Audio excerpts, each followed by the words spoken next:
3, 2, fire.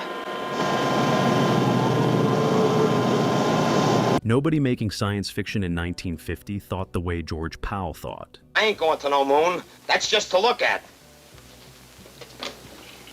I'm sick. The genre was rubber monsters and cardboard rockets and alien invasions that were really about communism if you squinted. You okay, Doc? Thanks. I didn't think we'd make it. God, you're safe. Powell looked at all of that and made something that had never existed before.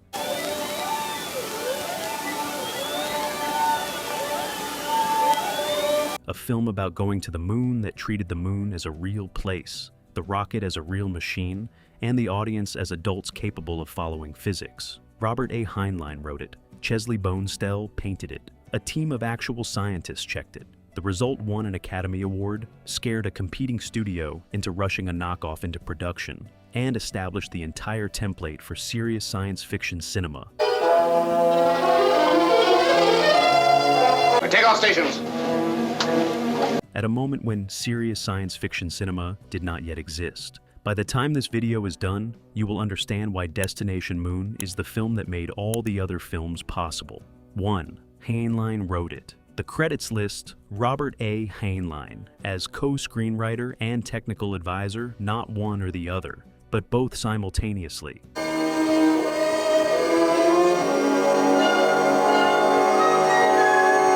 That combination is what makes Destination Moon structurally unlike anything science fiction cinema had produced before it. Heinlein was not a Hollywood writer brought in to add scientific flavor. He was a trained naval officer and engineer who had been writing rigorously extrapolated science fiction since 1939, and he came to the production with a precise understanding of what a realistic moon voyage would actually require. The screenplay was built from the physics outward, launch procedure, orbital mechanics, zero-gravity behavior, lunar surface conditions, all constructed from technical understanding before dramatic requirements were layered on top. When science and story conflicted, science won. What that priority produced was a film that asked its audience to believe what they were watching could actually happen. Not eventually, not metaphorically, imminently, with equipment that could be built, by people willing to build it. Heinlein's presence behind the script is why the ask lands with conviction. 2. The race to release. George Powell became aware of the threat mid-production. A competing studio working with a fraction of Destination Moon's budget and none of its scientific rigor had recognized that a prestige moon landing film was in production. Claim it, Doc. I'm your witness. Claim it officially. And calculated that a cheap imitation released first could capture the market. The film was Rocket Ship XM, and it was being rushed into cinemas with deliberate, documented speed. What followed was one of Hollywood's earliest recorded instances of a prestige production forced into a sprint against a low-budget knockoff. Powell accelerated his post-production schedule, pushed his effects team beyond their planned timeline, and made compromises he had not intended to make. The pressure was real, the timeline compressed, and the race closer than Paul publicly admitted. Rocket Ship XM released first. Destination Moon, released weeks later, performed significantly better and won the Academy Award.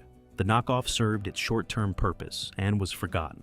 Powell won the competition that actually mattered. 3. Chesley Bonestell's universe. Chesley Bonestell had been painting the solar system since the 1940s with a precision that made astronomers stop and look twice. His work combined the best available telescopic data with a painter's understanding of light, scale, and surface texture to produce images of other worlds that felt less like imagination than documentation. Just look at those cities. At Los Angeles. San Francisco. Sure.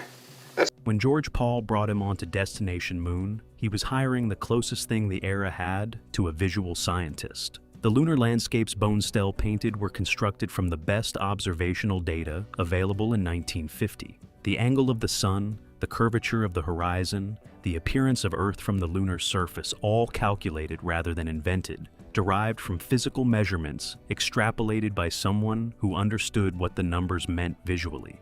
NASA scientists planning the Apollo program worked with visual frameworks that drew on Bonestell's aesthetic. The man who painted Destination Moon's lunar surface was, in a traceable and documented way, part of the visual inheritance that shaped how the people who actually went to the moon understood what they would find. 4. The Woody Woodpecker sequence. Approximately 20 minutes into a serious, scientifically rigorous film about humanity's first moon voyage, Woody Woodpecker appears. He is animated. He is explaining orbital mechanics. Walter Lantz, Woody's creator, produced the sequence. It is completely earnest, completely surreal, and it works. It'll never get off the ground. No propellers. Rockets do not employ. The sequence exists because Pal and Heinlein faced a genuine problem. The film's scientific accuracy was also its primary accessibility barrier. Audiences in 1950 had no intuitive framework for orbital mechanics or escape velocity. Establishing those concepts through character dialogue would have stopped the film dead, film pressing down on it. What is remarkable is that the sequence does not damage the film's credibility. It should a cartoon interlude in a prestige production should rupture tonal coherence irreparably. Instead, it functions as a genuine gear change, prepares the audience for technical material they are about to need, and returns the film to its register as cleanly as if the bird had never appeared. 5. No government, no NASA. The moon mission in Destination. Moon is not a government program. It is a private enterprise funded by American industry, planned by corporations, launched without federal involvement. The government appears as an obstacle, represented by bureaucrats attempting to ground the mission on regulatory grounds. Altitude 8,000. Closing as predicted. Power.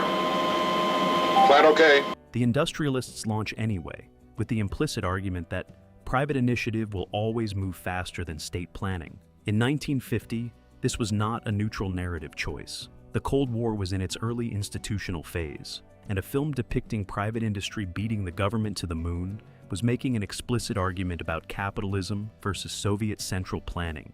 The argument was intentional. Heinlein's libertarian politics are visible throughout, and the audience was not expected to miss it. The actual moon landing inverted the argument completely. NASA was a government program, federally funded, institutionally managed.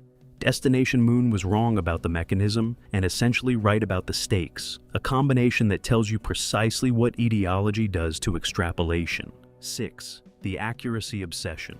George Pal did not hire consultants as a marketing exercise. He hired astronomers, physicists, and aerospace engineers, and incorporated what they told him into every production decision the science touched. Launch sequences reflect genuine propulsion physics. Zero-gravity behavior was choreographed in consultation with people who had done the calculations. The lunar surface environment temperature, light quality, horizon distance was derived from measurement rather than invention. The obsession had a cost. Scientific accuracy and dramatic pacing are not natural allies, and there are sequences where the film slows to accommodate an explanation the physics demanded, but the story did not strictly require. Pal accepted those costs as the price of his central ambition, not to entertain audiences with a fantasy, but to prepare them for a reality he believed was coming.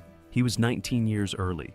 The Apollo footage, when it came, looked less like news and more like a film people had already half seen, and the film they had half seen was, in no small part, this one. 7. The suit problem. The spacesuits in Destination Moon were designed by people who thought seriously about what a pressure suit would actually need to do. Theatrical convention, a jumpsuit with a fishbowl helmet, visually legible but physically absurd, was set aside in favor of a design process that began with engineering requirements and worked outward toward appearance, mobility, pressure containment, thermal regulation, communication systems. Each functional requirement shaped the visual result. What the team produced looked unlike anything cinema had put an actor in before, bulkier than convention preferred, more articulated at the joints, carrying equipment that served identifiable functions rather than decorative ones. They were not designed to be comfortable. They were designed to look like something you would actually need somewhere that would kill you without them. The influence runs in both directions toward the films that followed and toward actual pressure suit development programs beginning in the early 1950s. The people designing real suits and film suits were reading the same engineering literature and arriving at similar conclusions. Destination Moon's suits looked real because they were built on the same thinking as the real thing. 8. Fuel crisis on the moon. The film's third act locates its drama not in alien threat or mechanical disaster, but in arithmetic. The ship is too heavy.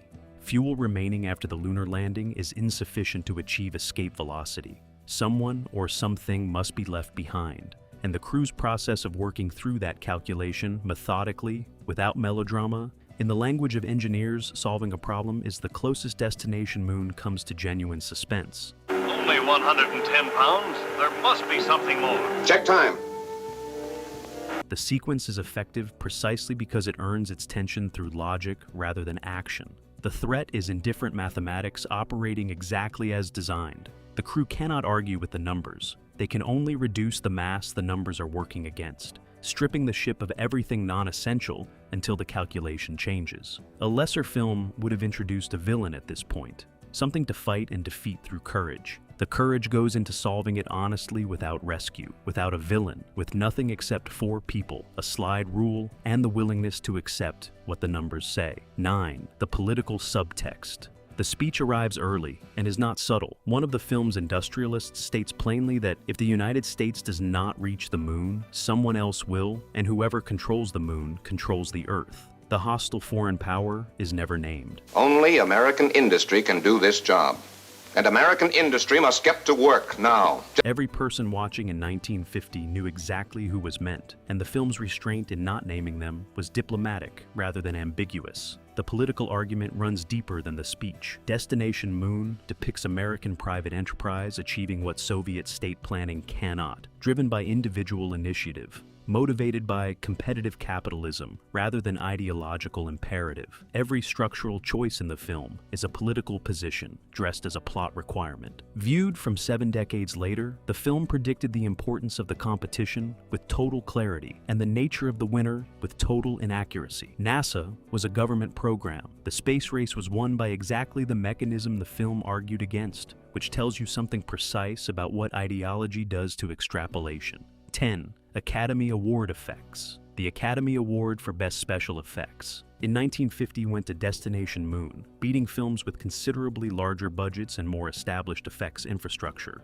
The win was not sentimental. It recognized that the techniques George Pal's team had developed to produce convincing lunar surface photography represented genuine technical advanced solutions to visual problems no film had previously attempted to solve. The central challenge was scale. The lunar surface needed to read as vast, desolate, and alien, while being constructed on a Los Angeles soundstage. The team developed lighting and perspective techniques that used the stage's physical limitations as design constraints rather than obstacles, building the environment to work within available space rather than simulating something larger. The visual language those techniques produced became the foundation on which space cinema built for 2 decades. When Kubrick approached the problem for 2001 in the late 1960s, he was responding to and departing from a visual tradition that George Pal's team had begun building in 1949, one carefully lit and precisely constructed frame at a time. 11.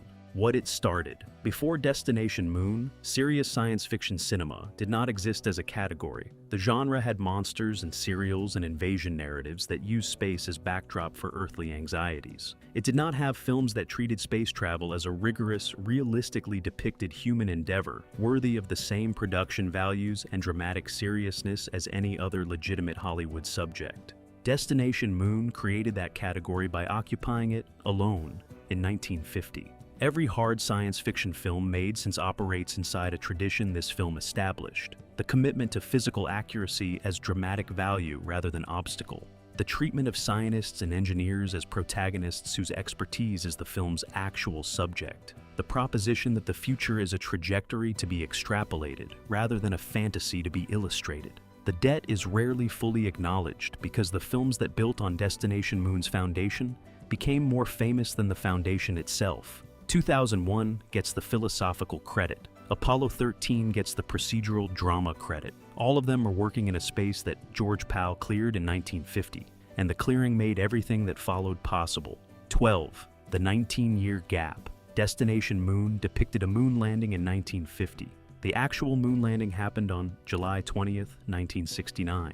19 years separate the vision from the event, and when you examine what the film got right, that distance is surprisingly easy to close. The Apollo footage looked familiar in ways people struggled to articulate. The suits were recognizable. The surface was recognizable. The behavior of the astronauts' careful movements, attention to procedure, the specific quality of working somewhere that will kill you if you make the wrong decision, had been rehearsed on screen nearly 2 decades before it happened. In fact, Destination Moon had given a generation of viewers a visual framework for the moon that the actual moon largely confirmed. Powell believed cinema's job was to prepare the public imagination for what was coming. He was 19 years early on the timeline and essentially correct on everything else: the physics, the procedure, the appearance, the human experience of standing somewhere no human had stood before. The moon's destination did not predict the future. It built the future's waiting room, a place for the public imagination to sit until the real thing arrived. If this video sent you toward the film, or back to it, hit subscribe. We launched a long time ago. We are still in flight.